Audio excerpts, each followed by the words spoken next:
I gave her everything she dreamed of. Unlimited money, absolute luxury, international travel, a mansion, status, and a life that very few women in the world would ever have access to. And even so, she wanted something money could never buy. They say that when a man wins early he has everything under control.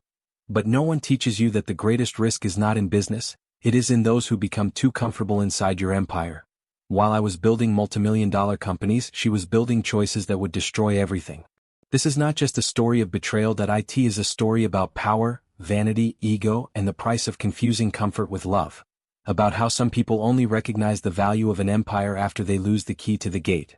And about how the greatest revenge is not to shout, it is to grow in silence. Stay until the end, because the turning point of this story does not involve scandal, fights, or public humiliation. It involves something much colder, smarter, and definitive. And if you like real stories of luxury, betrayal, karma, and silent ascension, subscribe to the channel, because here you will understand why those who laugh last never need to laugh out loud. I was only 25 years old when I realized my life no longer felt ordinary. While many were still searching for stability, I was signing multimillion-dollar contracts before breakfast. My name circulated in closed rooms, board councils, and strategic meetings. I was the CEO of companies that moved figures most people only see in news reports. Money was not a promise, it was routine, coming in, circulating, multiplying. Luxury cars were not achievements, they were tools to save time. Private jets shortened the distances between important decisions. My schedule was made of high numbers and cold choices. I breathed business, profit, and constant growth. Everything in me revolved around building something bigger than myself. None of this came from inheritance or sudden luck. I was not born into a golden cradle. I built the gold with discipline. I spent sleepless nights studying markets while others slept peacefully. I learned early that money respects those who understand sacrifice. Each company was born from risk, calculation, and courage. Each million was the result of obsessive focus. I failed, lost, restarted, and climbed higher. Failures did not break me, they refined me. Success came quickly because my mind never rested. And with it came a dangerous sense of absolute control. My routine had no room for improvisation. I woke up early in a mansion that was far too silent. Coffee was quick, thoughts were fast. Meetings started before the sun touched the glass of the penthouse. My decisions impacted hundreds of people who did not even know me. Money demanded responsibility, not empty display. I knew exactly where every cent was working. While I slept, investments grew. While I spoke little, numbers spoke loudly. The feeling was that I had won far too early. The luxury around me was a consequence, not a goal. Expensive watches marked time, not status. Designer clothes dressed meetings, not vanity. International trips were extensions of the office. Five-star hotels became decision rooms. Comfort was extreme but emotionally silent. There were no applause, only results. There was no audience, only targets. I felt at the top, but isolated. And perhaps because of that, I confused success with emotional security. At that point in my life, I believed in balance. I believed that those who build empires also build solid relationships. I thought financial stability created emotional stability. I believed money bought peace of mind. That luxury bought fidelity. That comfort bought loyalty. These ideas felt logical to someone who had always won. I had never lost anything truly important. I had never been emotionally betrayed. And that made me vulnerable without realizing it. Despite the packed schedule, I missed something human. Business does not hug you at the end of the day. Contracts do not listen to silence. Companies do not share fears. Money solves almost everything, but it does not talk. I felt there was space for someone to enter. Someone who understood my world and my absences. Someone who saw beyond the CO. Someone who did not want only what I had. That was when my guard began to lower. I was not looking for someone to complete me. I was looking for someone to walk beside me. I wanted to share achievements without explaining numbers. I wanted to share silence without seeming distant. Success weighs heavy when it is not shared. The loneliness of those who win early is quiet. Few people understand that place. Few people respect that rhythm. And I believed I was ready for that. I just did not know who was about to enter my life.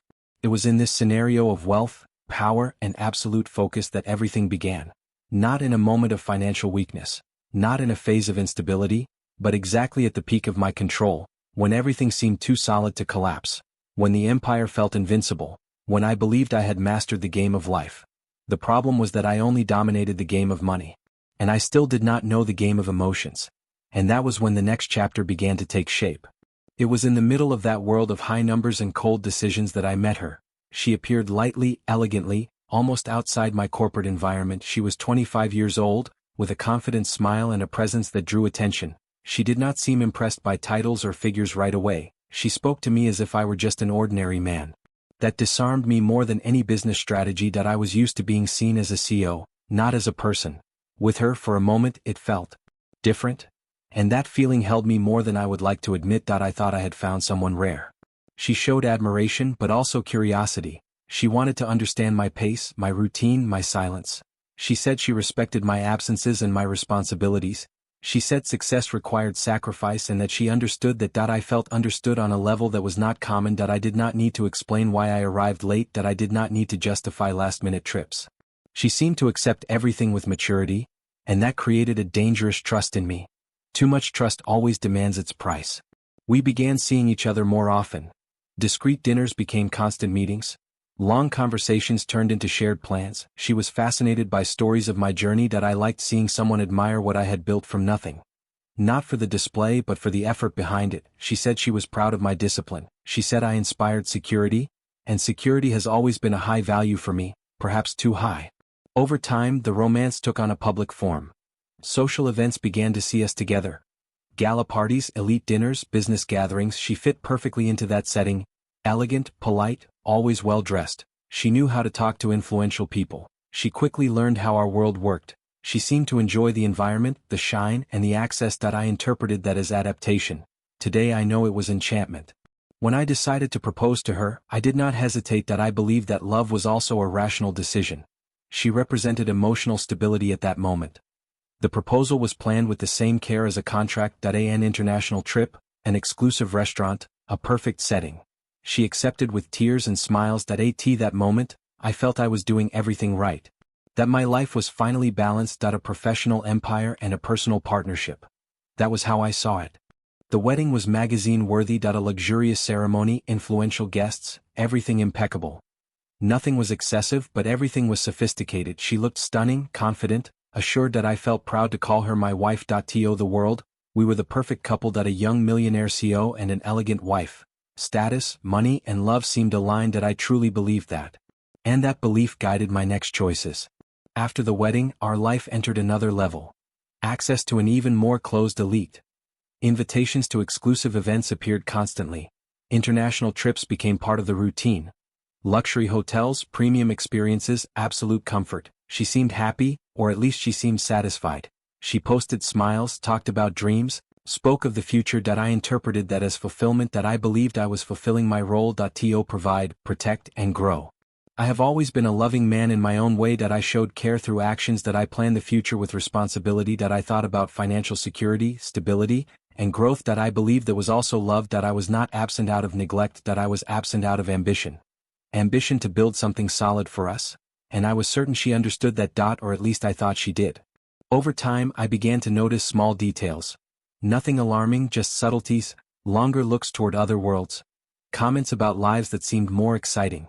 Silent comparisons that I ignored. I thought it was adaptation to the new lifestyle. That it was natural to want more after experiencing so much. I did not question it, I only observed. And while I observed, something began to change. But that would only become clear in the next chapter. After the wedding, I dove even deeper into the role of provider. For me, loving also meant guaranteeing absolute comfort. I wanted her to never lack anything.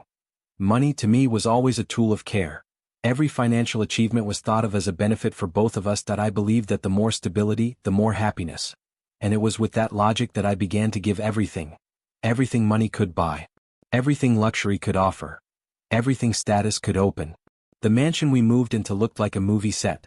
High ceilings, glass walls, a view of the entire city. Every detail was chosen to convey security and exclusivity. Infinity pool, wide living spaces, absolute silence. Inside those walls, the outside world could not reach us. I saw that place as a refuge. A space to build memories. To rest between one multimillion-dollar decision and another. To live something beyond business. But for her, that space had a different meaning. The cars in the garage were not few. Imported, powerful, elegant. Each one represented a phase of my financial growth.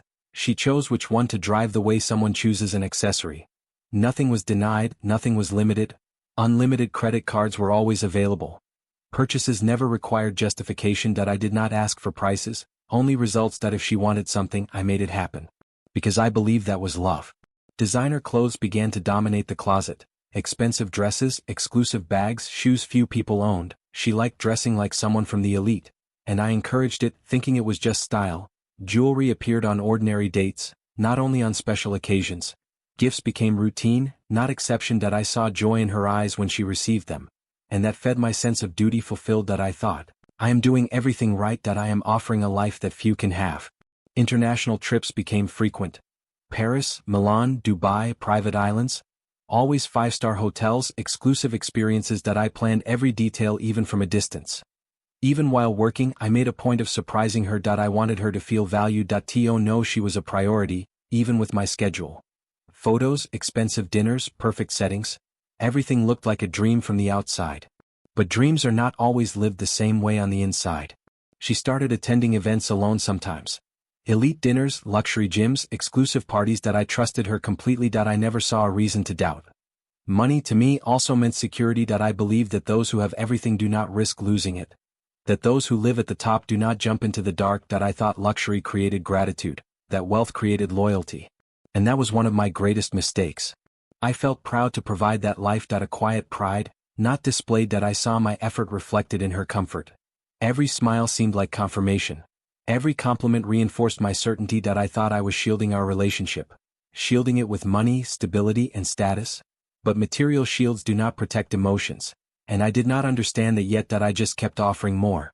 The more I grew in business, the more I gave at home. It was as if I tried to compensate time with luxury. Absence with gifts. Silence with expensive experiences. I believed balance could be bought. That attention could be replaced with comfort. That logic worked in business. But in relationships, it charges high interest. And I would only realize that too late, when the signs began to appear. Little by little, I noticed the change in the light in her eyes. It did not fade, but it transformed. It was no longer gratitude, it was expectation. It was no longer surprise, it was silent demand. Nothing seemed enough for long. There was always something more to be conquered. More luxury, more experiences, more validation. I noticed it, but I did not confront it. I thought it was just adaptation to a high standard of living. And that was when the emptiness began to reveal itself. Because even with all of that, something in her seemed restless. As if comfort were not enough. As if money did not fill the void. I still did not understand what was missing. But I began to feel that there was an invisible space between us. A space no luxury could occupy. And while I tried to fill it with more wealth, something inside her began to look for something else. Something money cannot buy. And that would open the way to the next chapter. Even surrounded by everything, she began to change in an almost imperceptible way. It was not abrupt, it was silent.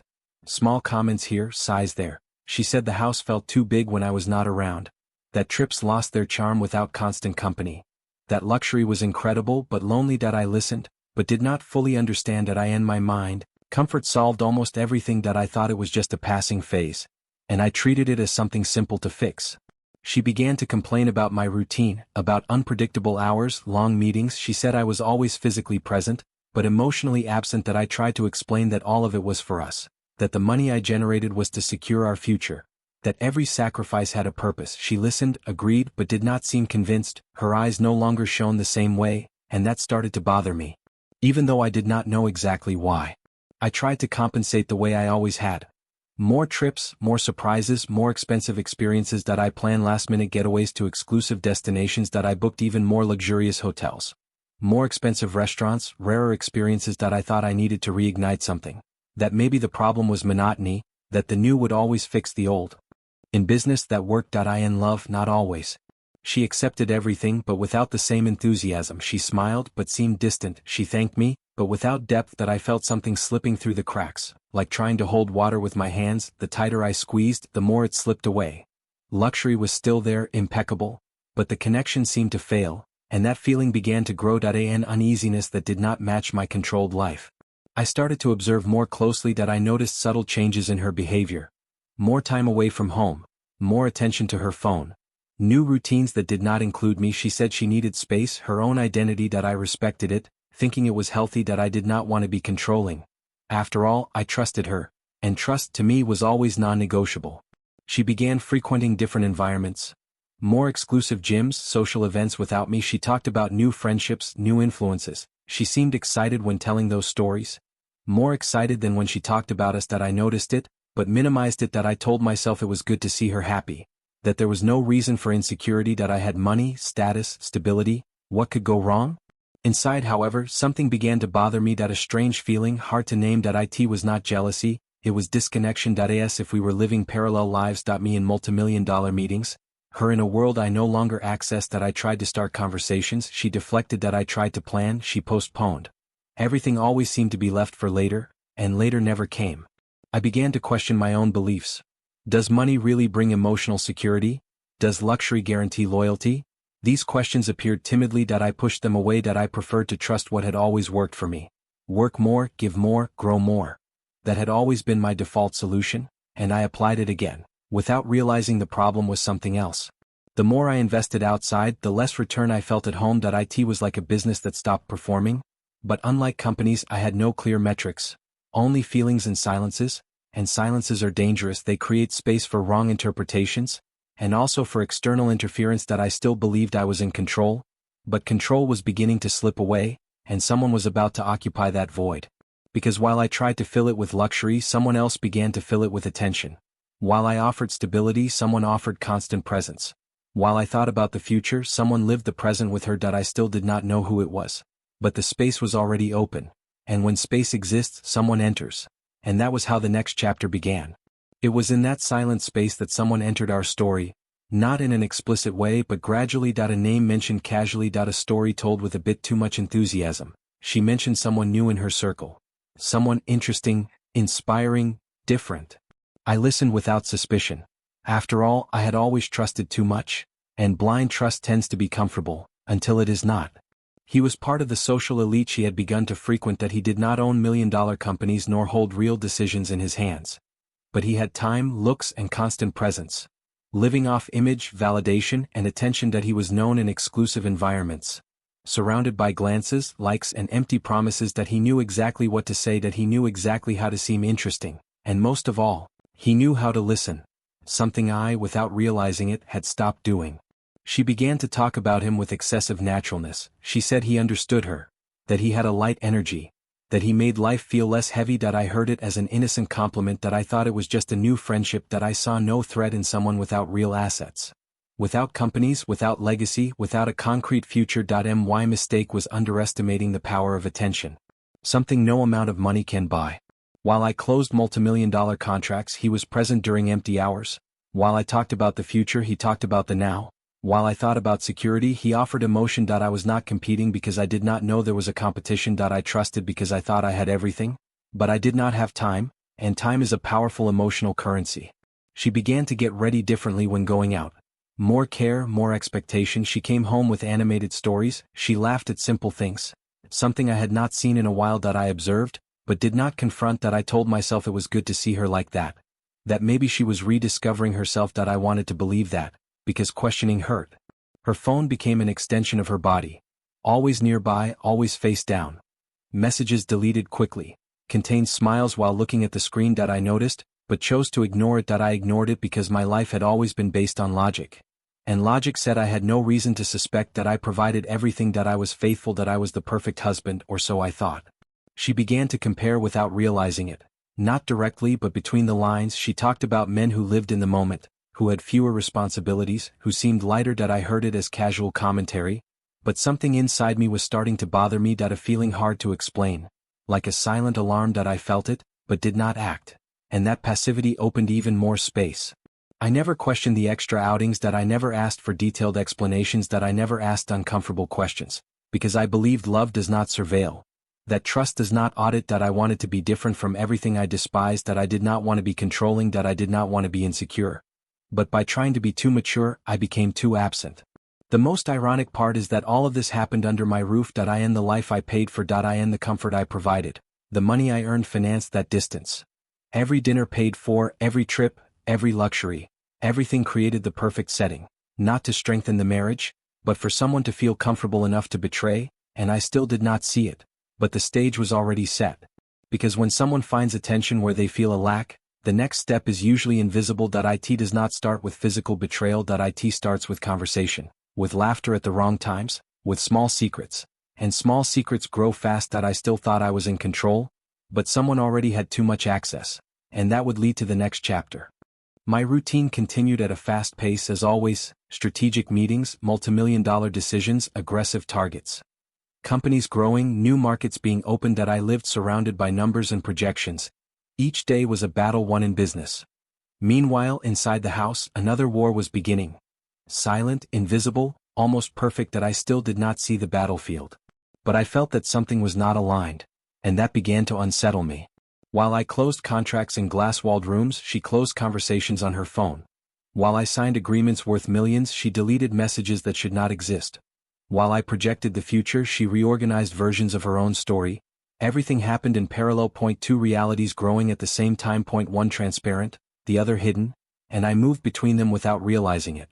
She began to have ready-made answers, quick justifications, well rehearsed. There was always a reason for arriving late. There was always someone who needed her. There was always an unexpected commitment. That I accepted everything naturally. My mind was trained to trust data, and I had no concrete data.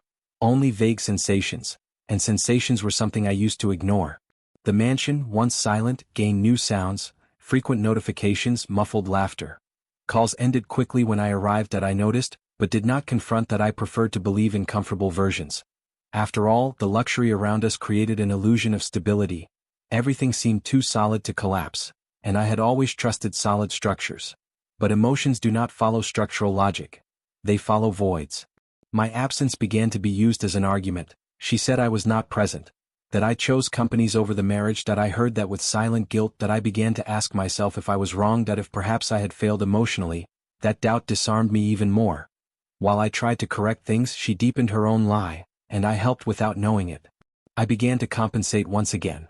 More gifts, more trips, more attempts. That it was like trying to save a failing business. But without understanding the real problem. That I invested resources where there was already disloyalty. Each gesture of mine was used as a smokescreen. She accepted everything without resistance, without apparent guilt. As if everything were under control. But no control sustains a lie for long.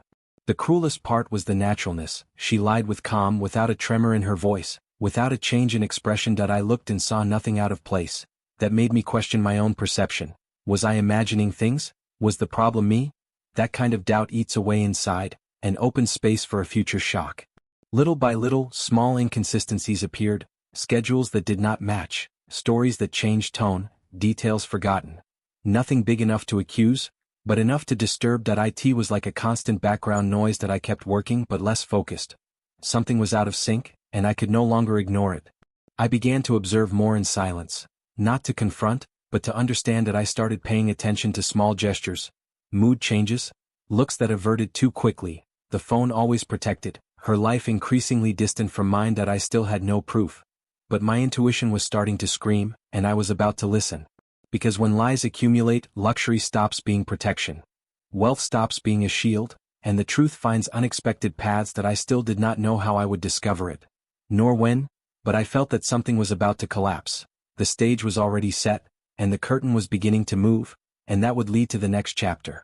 The discovery did not come like a scandal. That it came as something out of place. That a small mistake in a perfect setting. Something that did not match the logic of my home. That a trail left behind where everything was controlled. The kind of trail only someone who built everything from scratch notices. That I did not feel anger in that first moment. That I felt a strange coldness in my chest. That as if something had been confirmed in silence. And in that instant, the silence spoke far too loudly. I started connecting dots that had been loose before. Deleted messages began to make sense. Inconsistent schedules took shape. Averted looks fit into place. There was no need for a confession. The truth presented itself. No shouting, no tears, no excuses. That it was there, too clear to be ignored. And the hardest part was realizing where it all happened. Inside the life I financed. The mansion stopped feeling like a home. That it became a stage for betrayal. Every room started carrying a different weight. The couch where I rested, the bed where I slept in trust, the car I had bought to protect her, the trips I had paid for to bring us closer. Everything had been used as a set. The money I generated funded the lie, and that hurt more than the betrayal itself. I found myself looking at expensive objects with a different meaning. Luxury was no longer comfort. That it was irony. Every sophisticated detail seemed to laugh at my naivety. That I had always believed wealth created security. But there I understood that wealth creates opportunities, including opportunities for disloyalty. Nothing was broken, nothing was stolen, but everything was violated. And that changes the way you see the world. The most disturbing part was the naturalness.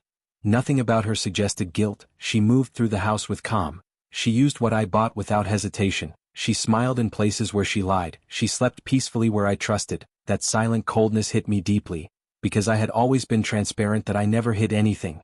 And there, I understood the abyss between us. I did not confront her in that moment, that I did not raise my voice, that I did not ask questions, that I chose to observe one more time, that I wanted to understand how far it went, that I wanted to see it with my own eyes. The businessman in me needed total confirmation. And the man in me needed emotional preparation, that I knew that after that point, nothing would be the same, and final decisions were getting closer. I began analyzing everything like a project at risk, without apparent emotion but with extreme attention. Every outing, every message, every excuse. Everything fit with cruel precision. The betrayal was not an isolated mistake, that it was continuous behavior. Planned, sustained, and worse, comfortable, because the environment allowed it. I realized I was not dealing only with infidelity, that I was dealing with contempt. With someone who felt far too safe to betray. Safe because of the money, because of the status, because of my trust. That realization shifted something inside me. Pain gave way to clarity, and clarity is dangerous, that it does not beg, it decides. From that moment on, I stopped feeling guilty, that I stopped trying to compensate, that I stopped justifying myself. The responsibility was no longer mine, that I had done everything, that I had given everything, and I was still betrayed. That cleared my mind. Because when guilt disappears, action appears, and I was about to act. Money, which had once felt like an accomplice to my humiliation, became a tool for liberation, that I began to see possibilities, strategic exits, silent moves, nothing impulsive, nothing emotional. The betrayal had happened inside my territory, and those who invade someone else's territory rarely leave unscathed.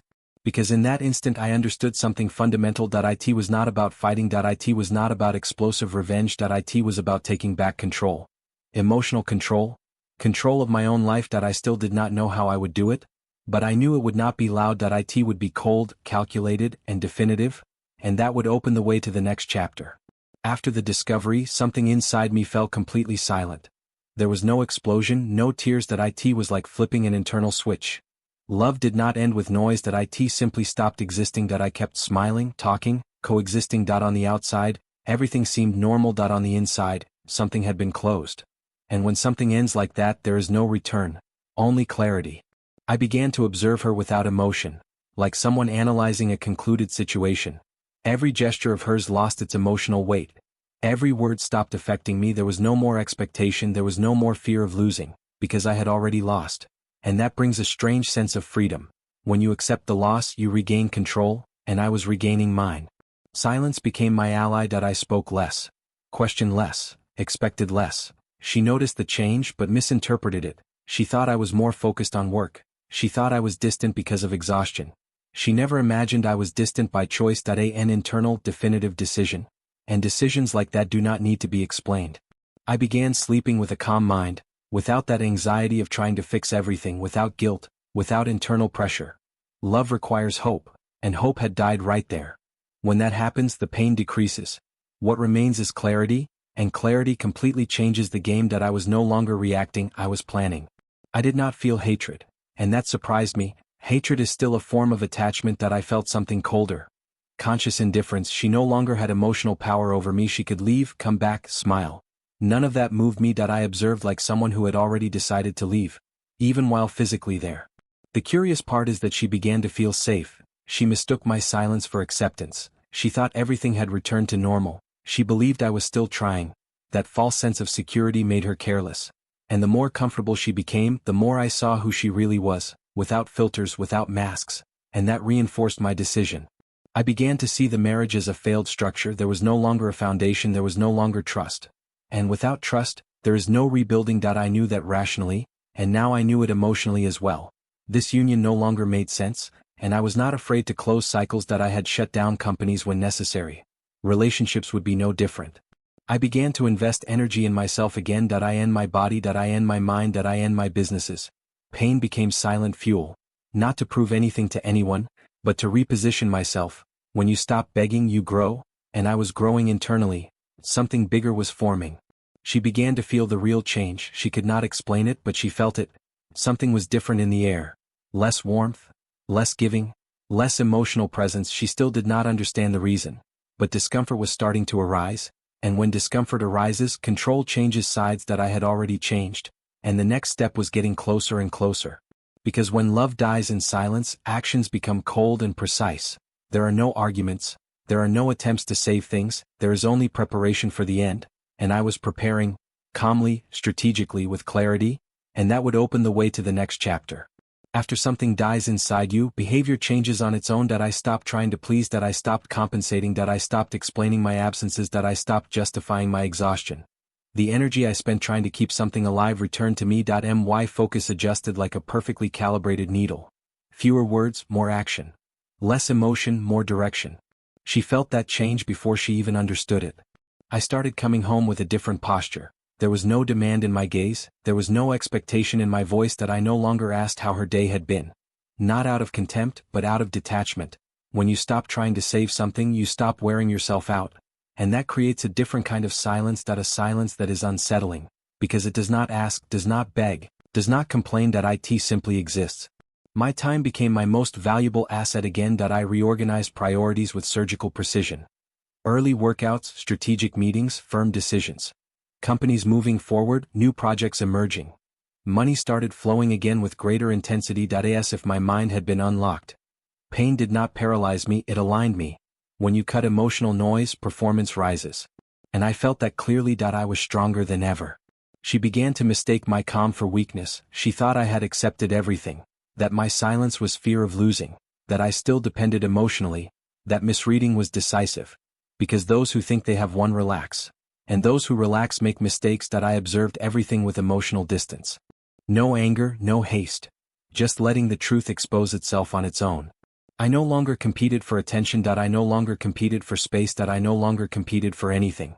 When someone wants to get lost, competing is useless. You simply step aside. I let her be whoever she wanted to be, without interfering, without warning, without trying to correct. And that accelerates the fall. She began to test boundaries. Small provocations. Offhand comments. Longer absences. It was as if she wanted to see how far she could go. I did not react. And the lack of reaction disarms more than confrontation. Because it offers no resistance. No emotion. No fuel. Curiously, the more I grew, the more restless she seemed. My focus bothered her. My calm irritated her. My indifference confused her. She expected demands and found silence. She expected jealousy and found distance. She expected dependence and found autonomy. That completely changes the dynamic. Because control was no longer with her. I began to see myself outside that marriage. Mentally free. Emotionally detached. Financially even more solid. The future naturally stopped including her. Without effort, without drama, like a piece that no longer fits. And when something does not fit, you do not force it, you replace it. Or you simply move on without it. She began to realize something was slipping away. She did not know exactly what. But she felt she was no longer a priority. And that creates anxiety in those who feel too secure. The game was starting to turn, without announcements, without confrontations. Simply through the absence of effort. I had already stopped trying to save it, and the next step was very close. Because when you let someone be free to get lost, the truth accelerates. Masks fall, choices appear, and consequences approach. I had not officially ended anything yet, but internally the end already existed. And when the end exists inside, the external is just a matter of time. And that time was running out. I chose the moment with the same precision I used to make a business decision. Nothing impulsive, nothing overly emotional. The conversation needed to be clean, direct, and definitive. It was not about accusing, it was about ending. When you understand that something is over, there is no reason to prolong it. I no longer felt anger. I did not feel sadness either. What existed was a firm calm. And that kind of calm is often more frightening than shouting. She did not know it yet, but everything would change there. I asked her to talk as if it were something ordinary. No tension on my face. No change in my tone of voice. We sat in a space that once symbolized comfort. Now it symbolized clarity. She seemed calm, even confident. That false sense of security was still with her. She believed I was distant, but still there. That was her biggest misreading, because I had already left on the inside. I spoke slowly, choosing each word. I said that I knew everything. I did not give details. I did not mention names. I did not need to. Her face changed instantly. The expression of control disappeared. Her eyes searched for an escape. Silence took over the room, and in that silence, everything was said. She tried to deny it at first. Then she tried to minimize it. She said it was nothing serious, that it was emotional confusion, that I was exaggerating. I listened without interrupting, without reacting, without changing my posture.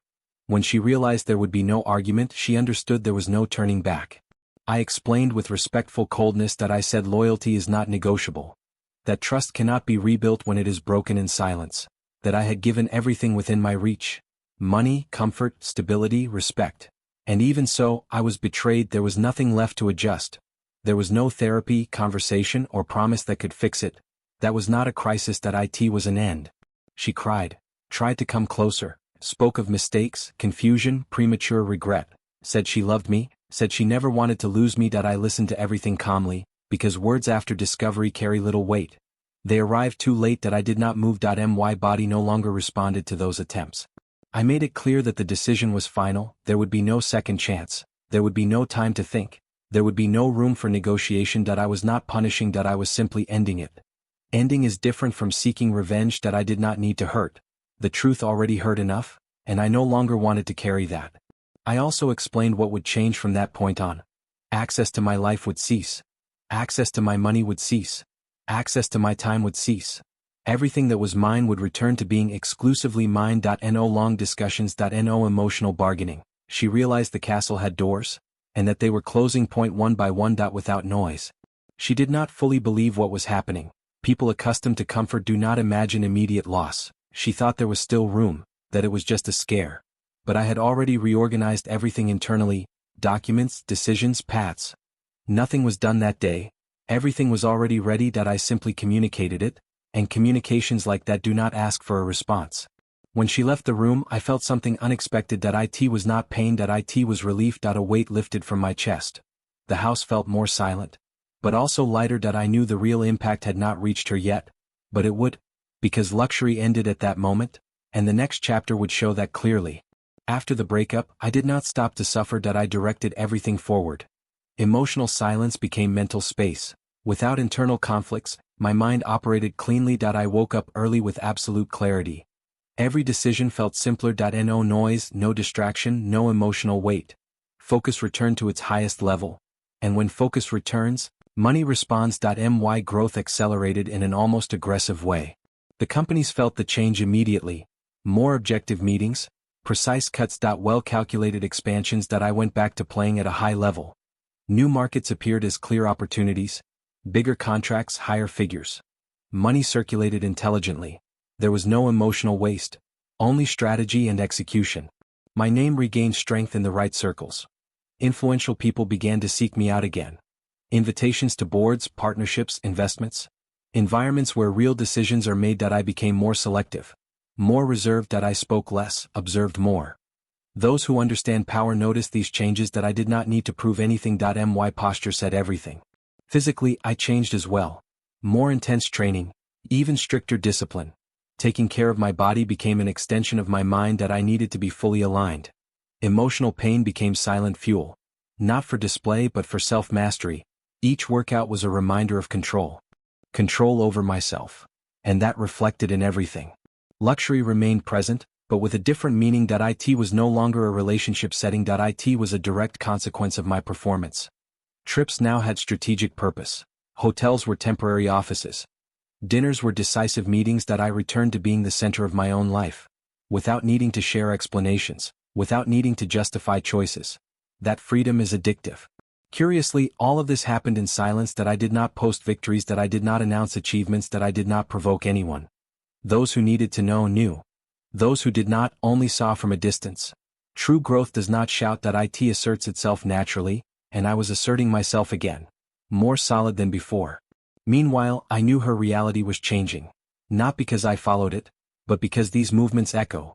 When someone loses access to the empire, they feel it quickly. Comfort disappears. Conveniences vanish, doors begin to close. But I did not observe it directly. I was far too busy growing, and that made all the difference. I did not feel pleasure imagining her downfall. That would be emotional time wasted. My pleasure was in building. In expanding. In the feeling of being exactly where I should be. The betrayal was left behind, like a closed chapter. What mattered now was the future, and it looked far too promising.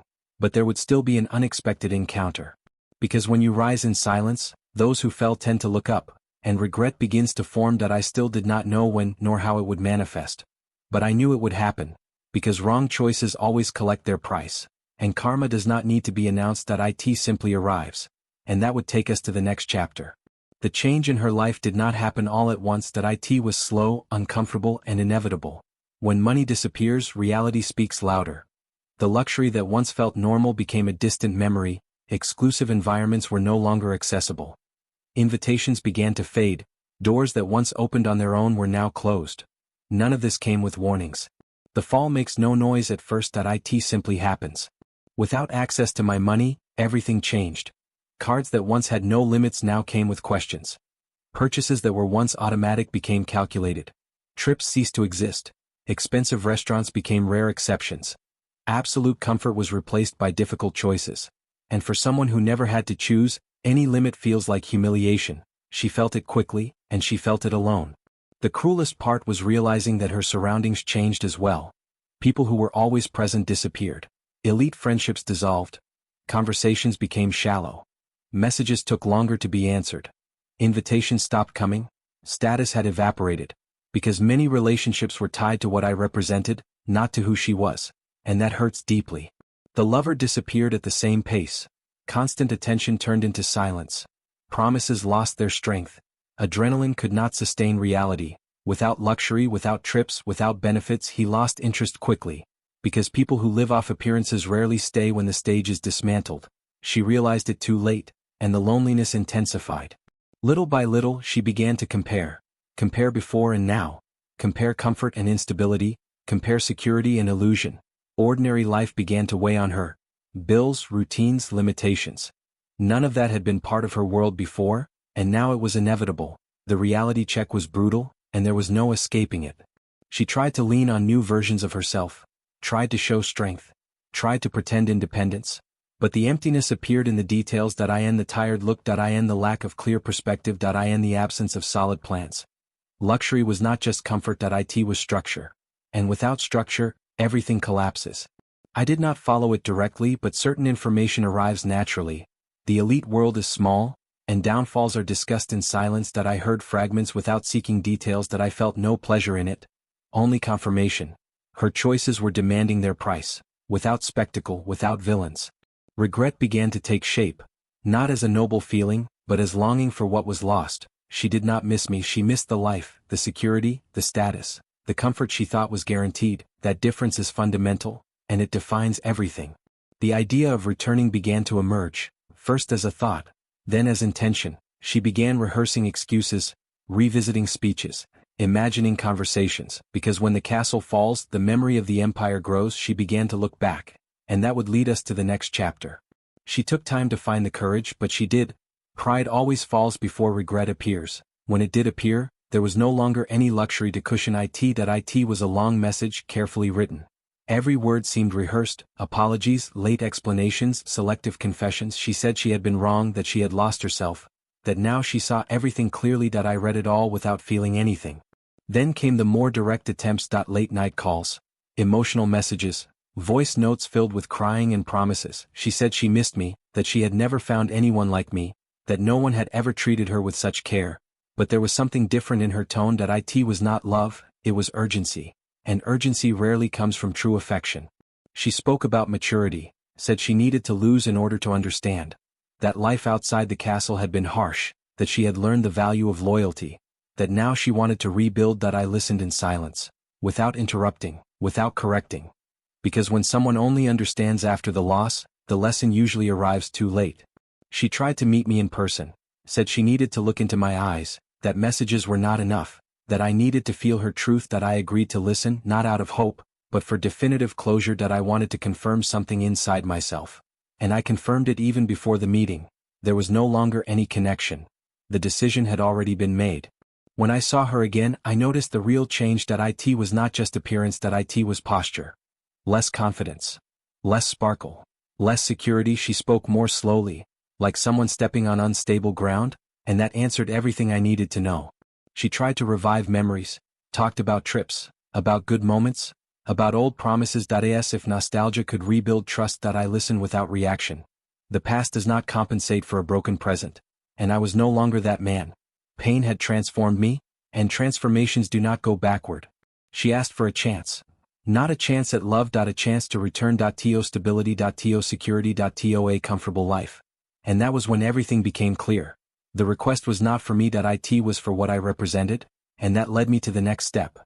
I said little. I explained that some doors do not reopen, that choices build destinies, and that regret does not change consequences. She insisted, tried to cry, tried to touch me, tried to come closer. I kept emotional and physical distance, because when you grow you must protect your peace.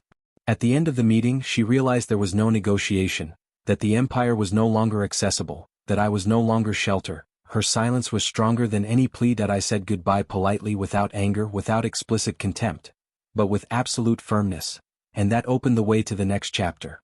After that meeting I was absolutely certain of my decision. There was no more doubt, no internal conflict.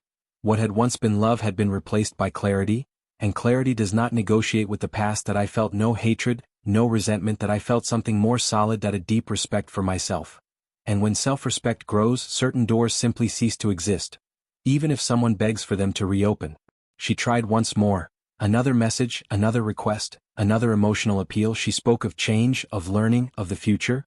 But I already knew how to interpret those words. They did not come from love, they came from fear. Fear of ordinary life, fear of instability, fear of having chosen wrong, and fear does not sustain a relationship. I replied with few words, not out of gratuitous coldness, but out of emotional maturity. I explained that I held no resentment, that I wished her to move forward, but that my path no longer included hers. There was no space for long conversations, nor for disguised attempts at reconciliation. The cycle had been closed, and closed cycles are not revisited. She tried to use emotion as a bridge, tears. A trembling voice, old memories. I remained firm. Not because I was insensitive, but because I had already felt everything before. Pain no longer dominated me, and those who are not dominated by pain do not allow themselves to be manipulated by it. I explained something she had never understood. Love does not survive without loyalty. Comfort does not replace character, and money does not buy respect. I could offer all of that, but I could not accept disloyalty. That was a line I would never cross. Not for nostalgia. Not for history, not for pity. The disdain that emerged was not aggressive. It was calm, silent, polite, the kind of disdain that does not humiliate but also does not welcome. It is the disdain of someone who has already moved on. Of someone who no longer sees emotional value, and that is devastating for someone expecting a return, because there is no possible counterattack. She finally realized that I was not playing a game, that it was not strategy, that it was not wounded pride. It was real detachment. My eyes no longer searched for anything in her. My voice no longer carried emotion. I spoke as one speaks to someone distant. And that distance was definitive. She felt it with full force. I continued my life with calm, without the need to prove anything, without announcements, without exposure. My growth continued. My decisions remained firm. My focus was where it had always been. On myself, on my future, on my empire. She remained behind as a closed chapter, and I did not revisit closed chapters. In that moment it became clear to me, the greatest power is not rejecting someone. It is no longer needing that person. It is not missing them. It is not wanting a return. When you reach that point you truly win, without applause, without an audience, only with peace. She made one last silent attempt at closeness. An indirect gesture. A subtle attempt at contact. I did not respond. Silence was the final answer, not out of cruelty, but out of coherence. I had moved on, and those who move forward do not look back, and that would lead us to the final chapter. Today when I look at my life, everything is exactly where it should be. My empire continues to grow, solid and strategic. The companies are stronger, the numbers higher. Money flows with intelligence and purpose. Luxury still exists, but it does not define who I am. It merely follows the result of my focus. I live surrounded by comfort, but above all, by peace. There is no more emotional noise. There are no more internal doubts. Everything is aligned with me. My routine is quiet and powerful. I wake up early, train, decide, execute. I do not need to prove anything to anyone. I do not need to show my achievements. Those who understand real wealth recognize posture. They recognize calm. They recognize control. I learned that true power does not shout. It asserts itself naturally, and that completely changed the way I live. I carry no resentment from the past. Resentment consumes too much energy. I only carry lessons. I learned that money buys comfort, but it does not buy character. That luxury attracts attention but does not guarantee loyalty. That status opens doors, but does not keep anyone on the right side. Those lessons were expensive but worth every cent. She, on the other hand, followed a different path, a simpler, harder, lonelier path. Not because of any punishment from me but as a consequence of her own choices. Ordinary life weighs heavy when you have already had everything. Regret becomes a constant companion. There is no luxury to distract. There is no status to protect.